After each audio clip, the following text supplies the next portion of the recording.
Kita ada di sini karena kasih-Nya disatukan dalam kerajaan-Nya. GKKD ada, tinggikan namanya, Yesus Raja. Salam Bapak Ibu sekalian dan saudara-saudaraku yang terkasih di dalam Yesus Kristus Tuhan.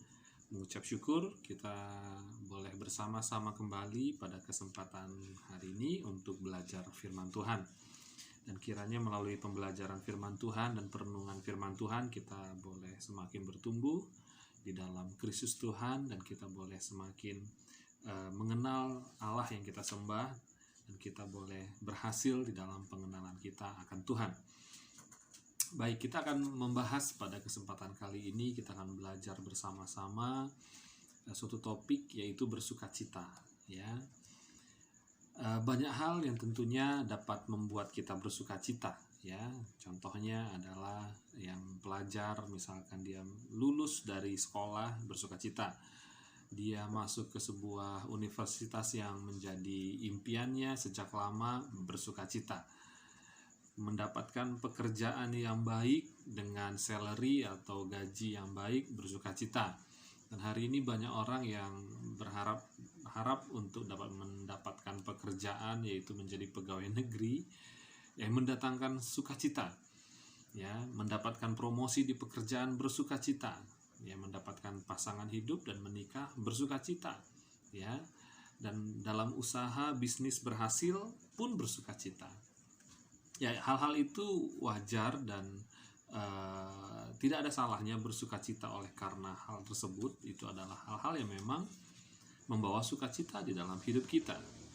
Ya, tetapi ada satu hal lain yang harusnya kita sadari dan kita mengerti, apa yang Tuhan mau kita bersukacita.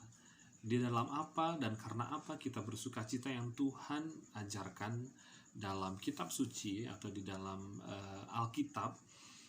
Dalam hal apa sebenarnya kita sebagai orang percaya bersukacita? Ya, walaupun saya katakan tadi hal-hal yang tadi saya sebutkan di awal mendatangkan sukacita itu adalah hal yang wajar saja. Ya, nah kita mau belajar dari kitab Mazmur, ya, bagaimana Daud, seorang hamba Tuhan, seorang penyembah Tuhan, menuliskan mengenai sukacita. Ya. Kita akan belajar dari Mazmur pasal 97 ayatnya yang pertama. Mazmur pasal 97 ayatnya yang pertama. Mazmur Daud berkata, Tuhan adalah Raja, biarlah bumi bersorak-sorak, biarlah banyak pulau bersukacita. Ya. Jadi kita boleh perhatikan di sini bahwa satu-satunya alasan bersukacita hanya karena satu, yaitu karena Tuhan. Ya, hanya karena Allah sendiri. Ya, di dalam Allah sendiri kita bersukacita. Ya, nah tadi saya sampaikan bahwa ketika kita mendapatkan misalkan gaji yang tinggi, mendapatkan pekerjaan baik atau mendapatkan promosi, kita bersukacita. Tetapi bagaimana halnya jika hal itu tidak terjadi dalam hidup kita atau diambil dari hidup kita? Yang awalnya kita adalah pimpinan, kemudian kita dicopot dari pimpinan, ya, dan tidak mendapatkan lagi tunjangan, tidak mendapatkan lagi fasilitas.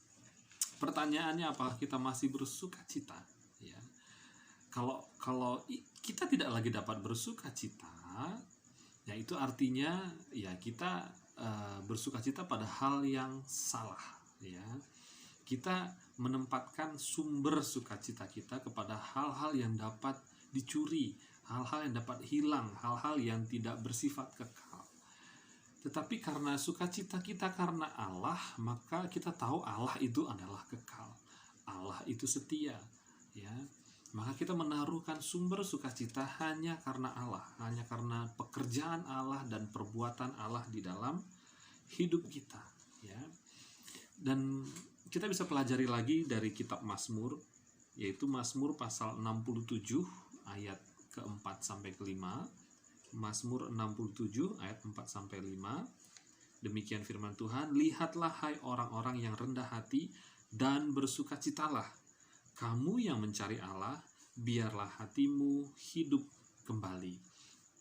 Ya, dikatakan Mazmur di sini adalah bersukacitalah kamu yang mencari Allah. Ya. Di dalam pencarian kita pun akan Allah ada sukacita. Ya. Terlebih lagi ketika kita mendapatkan Allah, hati kita bersukacita. Ya. Allah adalah sesuatu yang sangat-sangat berharga dan tentunya tidak dapat dibandingkan dengan promosi dalam pekerjaan kita, ataupun seberapa besar keuntungan di dalam bisnis atau apapun juga untuk disandingkan dengan Allah. Allah terlalu besar untuk dapat disandingkan dengan hal-hal di luar Allah, dan itu mendatangkan sukacita. Sama sekali tidak benar. Ya. Dan sebenarnya yang ingin saya sampaikan adalah mari kita semua orang-orang yang percaya, orang-orang yang ada di dalam Kristus Tuhan, mulai berhenti, mulai bertobat dari mencari sukacita selain ada di dalam Allah itu sendiri. Karena segala sesuatu di luar Allah adalah bersifat sementara. Ya. Kita mulai berhenti mencari sukacita yang bukan berasal dari Allah itu sendiri. Kalau kita mencari hal-hal yang demikian, tentunya kita tidak mencari Allah. Tetapi ketika kita mendapatkan Allah, kita mendapatkan sumber sukacita itu, ya, dan itu bernilai jauh lebih kekal, jauh lebih berharga dari apapun juga. Namun banyak hari ini kita menggantungkan sukacita kita pada hal-hal tersebut, ya. Nah, Tuhan mau, maksud saya, kita tidak bergantung pada hal-hal itu. Jadi meskipun kita mengalami masa susah, meskipun kita tidak mengalami kelimpahan, mungkin belum mengalami hal-hal tersebut, baik secara keuangan, dalam hal apapun, kita tidak kehilangan sukacita. Atau ketika kita kehilangan pekerjaan, kita pun tidak kehilangan sukacita. Walaupun saya tahu kita bisa rasakan bahwa tentu itu ada suatu pergumulan tersendiri. Tetapi kita tetap tidak kehilangan sukacita, tidak kehilangan pengharapan. Kenapa? Karena kita percaya di dalam Allah. Karena kita menggantungkan sukacita kita kepada semuanya di dalam Allah. Ya. Dan hal ini sebenarnya menjadi salah satu pesan yang khusus, pesan yang unik bagi orang-orang yang belum mengenal Allah. Bahwa orang-orang Kristen, bahwa orang-orang percaya bersukacita karena Allah, bukan karena hal-hal yang di luar Allah, ya. Dan satu hal lagi, bahwa sesungguhnya Allah paling dimuliakan, yaitu ketika kita merasa paling puas ada di dalam Allah, ya. Jadi Allah adalah satu-satunya sumber sukacita kita, bukan yang lain. Kalau ada hal yang lain yang membuat kita sukacita lebih daripada pengenalan akan Allah, berarti kita sedang berdosa. Sebenarnya kita sedang menyamakan Allah atau bahkan menggantikan posisi Allah sebagai sumber sukacita kita. Ya, kita perlu cek hati kita saat hari ini. Apakah kita sukacita saat kita mencari Allah? Apakah kita bersukacita di dalam doa? Apakah kita bersukacita di dalam pujian penyembahan? Apakah kita bersukacita dalam waktu-waktu kita mempelajari firman Tuhan? Nah, itu menjadi catatan tersendiri. Kalau kita merasa segala sesuatu itu yang kita kerjakan untuk mengenal Allah lebih lagi adalah sesuatu yang dipaksakan, berarti kita belum mengalami Allah. Kita belum mengalami Allah dan belum mendapatkan sukacita di dalam Allah. Ya. Kita sebenarnya sering tidak gagal dalam melayani Tuhan.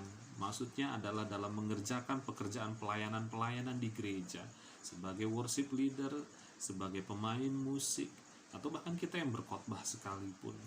Ya, kita nggak pernah dikatakan terlalu gagal untuk mengerjakan tersebut. Kita bahkan sudah dilatih untuk mengerjakan pelayanan itu. Tetapi satu hal yang sering kita lalai adalah bersukacita karena Allah. Bersukacita karena Allah itu sendiri. Sampai kita memasuki pada level dapat bersukacita karena Allah, ya sebenarnya kita sudah ada pada level kerohanian yang baik sekali. Dan kita tidak akan pernah kehilangan sukacita Kita tidak akan pernah dapat diombang-ambingkan oleh apapun juga, karena kita menggantungkan sukacita kita hanya di dalam Allah. Ya. Baik, Mazmur pasal 16, satu lagi ya, bagaimana Daud menuliskan sukacita itu ada di dalam Allah. Ya. Mazmur pasal 16 ayat yang ke-11, Daud berkata, "Di hadapanmu ada sukacita berlimpah-limpah, di tangan kananmu ada nikmat senantiasa." Daud sudah mendapatkannya. Daud mengalaminya. Karena itu dia dapat menuliskannya. Sampai dia dapat menuliskannya dan berarti ya dia sudah mengalami itu. Karena dia menuliskannya ada sukacita berlimpah-limpah di hadapan Tuhan, di hadirat Tuhan. Ada sukacita yang berlimpah-limpah. Sudahkah kita mengalami itu? Kalau benar-benar kita sudah mengalami hal itu, kita rindu untuk selalu tinggal dalam hadirat Tuhan. Kita rindu untuk selalu semakin dalam tinggal di dalam Tuhan. Karena ada sukacita yang berlimpah-limpah. Melebihi apapun juga, melebihi apapun dapat ditawarkan dunia ini. Karena Allah menjadi sesuatu yang sangat berharga bagi kita, dan kita nggak mau digantikan dengan sukacita yang lain. Bahkan kita katakan bahwa sukacita dari hal-hal yang lain tidak sebanding dengan sukacita yang kita dapatkan dari hadapan Allah, di dalam hadirat Allah, dan dari pribadi Allah itu sendiri. Bahkan Daud menulis, "Di tangan kananmu ada nikmat senantiasa." Selalu ada nikmat senantiasa. Daud menuliskannya karena dia mengalaminya. Kalau hari ini kita belum mengalami hal itu, mari cari Allah. Alami Tuhan. Ya, mintalah maka akan diberikan, carilah maka engkau akan mendapatkan firman Tuhan. Ya, berarti kita harus mencarinya dan kita akan mendapatkannya. Jelas bahwa segala sesuatu yang menjadi sumber sukacita kita di luar Allah, nah saya katakan adalah penyembahan berhala. Segala sesuatu yang kita jadikan sukacita yang nilainya lebih tinggi daripada Allah itu sendiri, maka itu adalah sama halnya dengan penyembahan berhala. Mari, bukan sesuatu hal yang dipaksakan untuk dapat menikmati Allah. Percayalah, kalau kita sudah mengalami Tuhan, kalau kita memang sudah mengalami pertemuan dengan Tuhan, roh yang sudah dibaharui kembali, kita selalu haus akan Allah, kita selalu rindu akan hadirat Allah. Karena firman Tuhan katakan seperti seorang bayi yang baru dilahirkan, dia selalu haus akan susu yang murni. Demikian pula sebagai orang yang sudah dilahirkan kembali selalu haus dengan pengajaran dan firman-firman Allah yang murni. Dan itulah orang yang lahir baru. Mari selalu letakkan sukacita kita karena Allah. Hal itu tidak dapat pernah dicuri darimu, hal itu tidak pernah dapat hilang darimu, hal itu tidak akan pernah dapat diambil oleh orang lain. Karena sukacita kita dan sumber sukacita kita ada di dalam Yesus Kristus, Allah kita, sumber dari segala sukacita. Dialah sumber hidup, sumber hikmat, dan sumber segala sesuatu di dalam hidup kita. Terus berpengharapan kepada Tuhan meskipun dalam kondisi yang sulit, masa pandemi, mungkin banyak orang mengalami pekerjaan yang hilang, banyak mengalami penurunan, ekonomi mengalami resesi, tetapi kita tidak kehilangan sukacita kita. Karena sumber sukacita orang-orang yang percaya ada di dalam Yesus Allah kita. Demikianlah kiranya biarlah sungguh-sungguh orang di sekitar kita dapat melihat, sampai orang di sekitar kita dapat melihat ada sukacita yang selalu mengalir dari orang-orang Kristen, dari orang-orang yang percaya. Dan mereka mulai bertanya, apa yang selalu membuatmu sukacita hari ini? Dan kita katakan, Yesus, ada Kristus dalam hidupku, sumber sukacitaku yang tak akan pernah hilang, yang tak akan pernah dapat dicuri oleh siapapun, oleh karena apapun. Dan dia tidak pernah tergantikan di dalam hati kita. Dan kita selalu dapat memuji Tuhan, mengucapkan mazmur bagi Tuhan, puji-pujian kita kepada Allah. Kenapa? Dia sumber sukacita kita. dan sumber sukacita kita yang tak terbatas. Ya, demikian firman Tuhan. Kiranya kita boleh menguji hati kita hari ini, apakah Yesus Tuhan, apakah Allah adalah sumber sukacita di dalam hidup kita. Jika kita masih mencari sukacita di luar Allah, dari hal-hal yang lain, dan tidak mendapatinya di dalam Allah, mungkin kita perlu koreksi diri kita dan berseru kepada Tuhan, aku ingin mengalami Tuhan lebih dalam lagi. Demikian firman Tuhan. Biarlah kita sungguh-sungguh di dalam pengenalan akan Tuhan, karena ada sukacita yang kekal ketika kita mendapatkan Kristus Yesus Tuhan. Biarlah kiranya persekutuan yang manis di dalam Allah Bapa, Allah Anak, dan Allah Roh Kudus senantiasa menyertai kita sampai Ia datang, sampai Maranatha. Tuhan Yesus memberkati.